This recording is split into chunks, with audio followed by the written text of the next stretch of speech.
Un hélicoptère russe Ka-52M a frappé des positions ukrainiennes, causant des destructions significatives.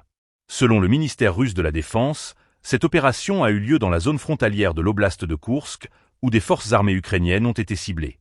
Les détails de cette attaque soulèvent des questions sur l'intensification des hostilités sur le front.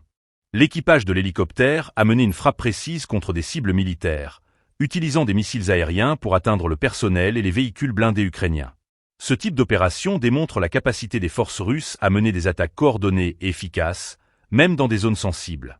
Après avoir atteint ces cibles, l'équipage a exécuté une manœuvre antimissile, en libérant des pièges à chaleur pour se protéger des éventuelles contre-attaques avant de retourner à son point de décollage.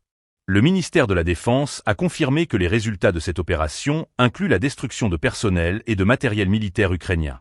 Ces frappes soulignent non seulement la force de l'aviation militaire russe, mais aussi la vulnérabilité des forces ukrainiennes face à des attaques aériennes coordonnées.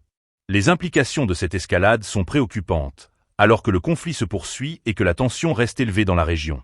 Cette situation met en lumière les défis auxquels font face les forces ukrainiennes, qui doivent naviguer dans un environnement de combat de plus en plus complexe.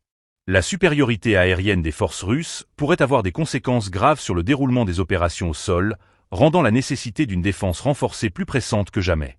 À mesure que le conflit évolue, chaque opération militaire, telle que celle menée par l'hélicoptère Ka-52M, pourrait influencer le cours des événements en Ukraine.